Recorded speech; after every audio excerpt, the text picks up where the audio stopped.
Meu nome é Ciro Gomes. Alguns de vocês me conhecem, outros não. Mas mesmo aqueles que sabem quem eu sou, não conhecem tão bem a minha vida e muito menos as minhas ideias. Eu quero aproveitar essa campanha para a gente se conhecer melhor. Para isso, vou apresentar a minha história, a minha análise dos problemas e as minhas propostas para juntos mudarmos o Brasil. Conheço esse país como a palma da minha mão. Mas quero conhecer ainda mais a vida de vocês.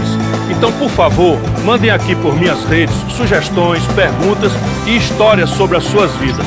Esse é o melhor jeito da gente refletir e repensar juntos o nosso Brasil. E vamos lá!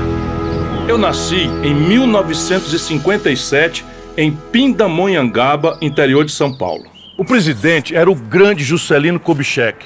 E vejam que país vibrante era o Brasil, que acreditava e apoiava um homem que dizia ser possível realizar 50 anos em 5. Por que isso foi possível?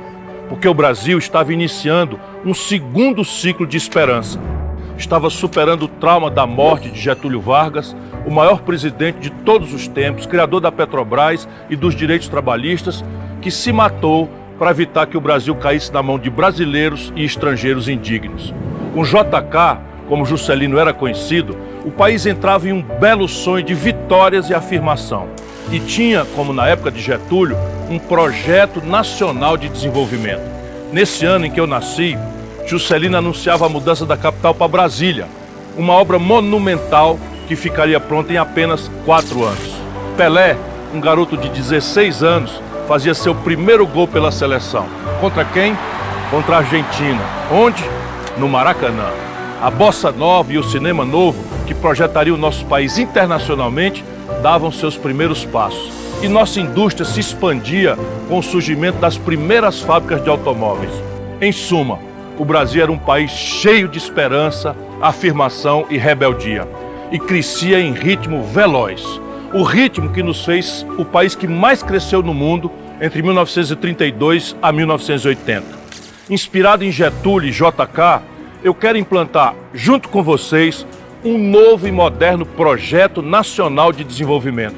Ele define metas, métodos, prazos e as fontes de recursos para colocar tudo em prática. Ao longo da campanha, eu vou falar muito sobre esse projeto, mas já adianto aqui algumas de suas prioridades, como gerar 5 milhões de empregos nos 2 primeiros anos de governo, renegociar a dívida dos 66 milhões de brasileiros e das 6 milhões de empresas que estão com o nome hoje no SPC e no Serasa, mudar a política de preços da Petrobras para reduzir o preço dos combustíveis e do gás de cozinha, promover uma ampla reforma tributária para reduzir os impostos sobre a classe média e os mais pobres e cobrar mais dos super ricos.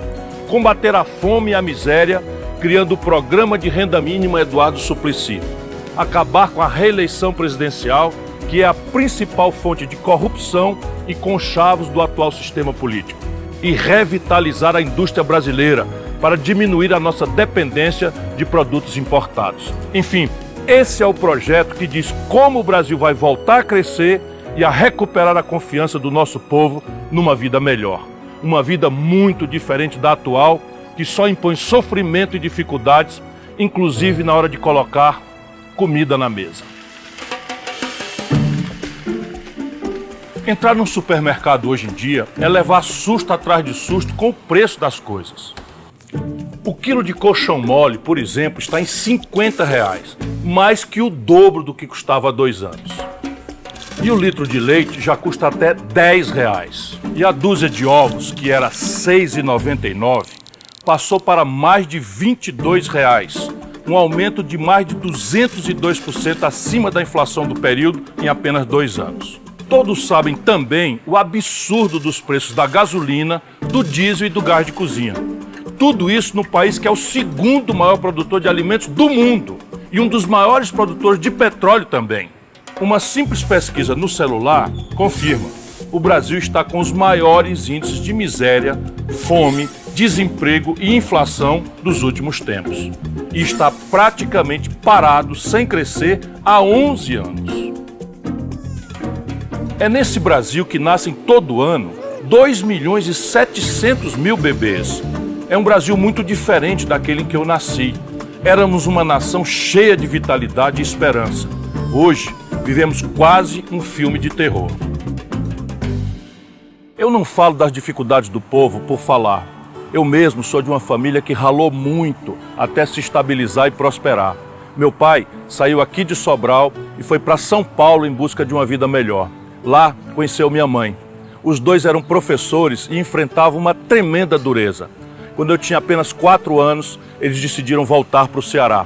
Aqui em Sobral, meus pais construíram uma vida digna e próspera, mas não uma vida egoísta.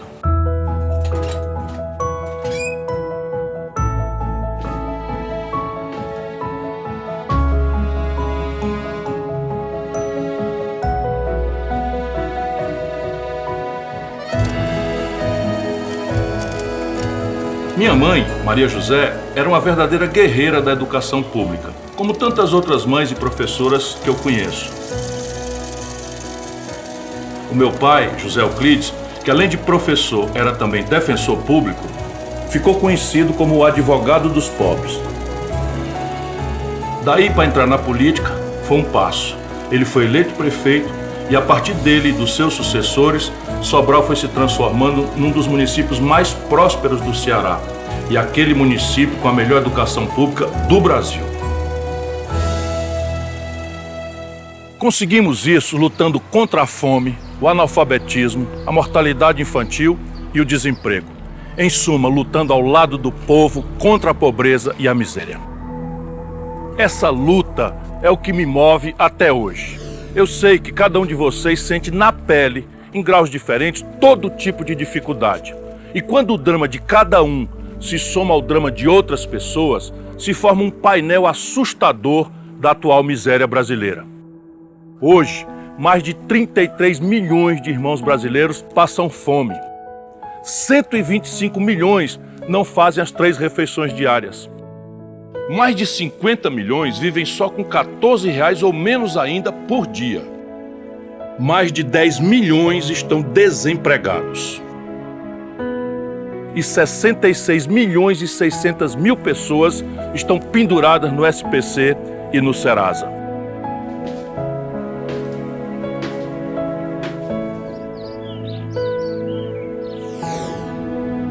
A verdade é uma só. No Brasil de hoje, a vida só melhora para os ricos e para determinados tipos de políticos, os oportunistas e os corruptos. São políticos muito diferentes do que eu tenho sido durante toda a minha vida. 2 coisas sempre me atraíram e ainda me atraem fortemente: os estudos e a política. Eu sempre estudei muito. Fui o primeiro colocado no vestibular de Direito e logo entrei na política estudantil, lutando contra a ditadura militar que tinha destruído a nossa democracia. A partir daí, foi tudo muito rápido. Fui deputado estadual 2 vezes e depois prefeito de Fortaleza, o mais jovem prefeito de uma capital brasileira.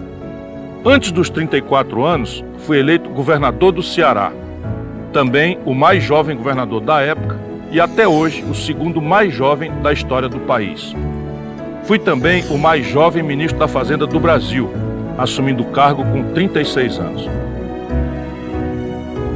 Mas o que realmente me orgulha não foi ter ocupado esses cargos tão jovem, foi ter saído deles mais maduro, com muitas realizações e índices recordes de aprovação. Por que eu consegui tudo isso? Porque sempre procurei trabalhar pelos mais pobres, sempre busquei soluções para os seus problemas e nunca cedi às tentações do poder. Recusei 3 aposentadorias de ex-prefeito, governador e deputado, nunca aceitei morar em palácio de governo, nunca usei o cartão corporativo de ministro, nunca empreguei meus filhos em cargos públicos e nunca fui processado por corrupção. Um jeito de ser que está ficando cada vez mais raro na política brasileira. Eu me orgulho do que eu já fiz na política e pretendo fazer ainda mais. Mas tenho a coragem e a sinceridade de dizer a vocês que não acreditem que os políticos individualmente podem resolver todos os seus problemas. Não existem salvadores da pátria. Eu me orgulho muito do que eu já pude fazer na política, mas eu pretendo fazer ainda muito mais. Mas eu tenho a coragem Muito obrigado. Eu tenho a coragem de lhes pedir que não acreditem que os políticos possam individualmente resolver os seus problemas. Não existem salvadores da pátria. O importante, então, não é só mudar os políticos. O importante é mudar a política. É eleger políticos que queiram mudar a política, que queiram mudar a economia, que queiram acabar com o jeito corrupto de governar. Se não fizermos isso, o Brasil continuará sendo um dos países que menos cresce no mundo e onde mais aumenta a desigualdade e a humilhação da pobreza. Porque todo o sistema político e econômico no Brasil foi criado e é mantido para explorar e enganar os mais pobres. Isso foi assim desde o início e se aprimorou muito nos últimos anos. Nos últimos tempos, a bandidagem e a maldade se sofisticaram.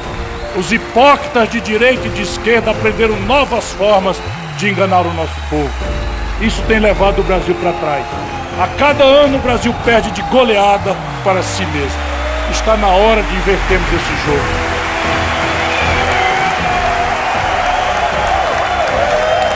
É esse sistema, baseado na exploração do pobre pelo mais rico, que Ciro e eu queremos mudar. Podemos assumir esse compromisso, porque sempre lutamos contra isso. Sou professora e fui secretária de Promoção Social e de Combate à Pobreza em Salvador.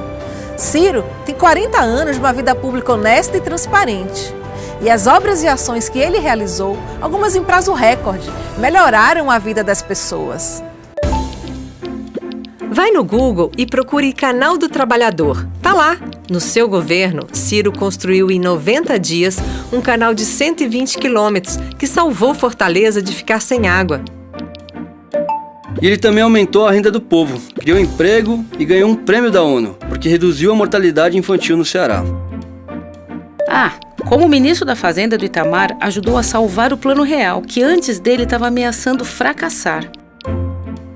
Depois foi ministro da Integração Nacional e começou a transposição do Rio São Francisco, a maior obra hídrica da história do Brasil.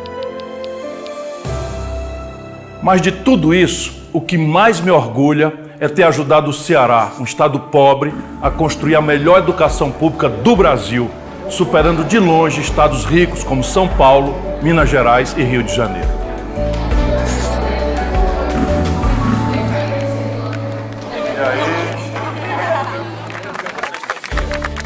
Hoje eu sou candidato a presidente do Brasil pelo PDT. Fui o primeiro e único a colocar em discussão um programa de governo completo, que chamo de Projeto Nacional de Desenvolvimento, o PND. Nele, apresento as propostas para tirar o Brasil da crise e explico direitinho de onde virá o dinheiro para isso. Vou discutir todos os detalhes desse plano com vocês. Mas eu quero já antecipar que a minha principal proposta é revolucionar a educação no Brasil. Sem uma educação de qualidade, não iremos a lugar nenhum. Eu também me comprometo desde já a criar um novo modelo econômico, mudando essa absurda política de juros e de impostos. Em suma, eu quero fazer do Brasil um país melhor, principalmente para os mais pobres. Quero devolver o Brasil aos que produzem. Quero devolver o Brasil às crianças, aos negros, às mulheres, às maiorias desprezadas e oprimidas. Quero tirar o país das garras dos banqueiros e dos sanguessugas. Talvez exatamente por isso os partidos tradicionais não me apoiam. Talvez exatamente por isso parte dos grandes veículos de comunicação tenta me ignorar. Talvez exatamente por isso eu tenha o menor tempo na televisão. Mas isso é muito pouco, porque eu tenho o principal. Um projeto que eu tenho esperança de ser capaz de conquistar o coração da maioria dos brasileiros e das brasileiras. Eu conto com você nessa caminhada.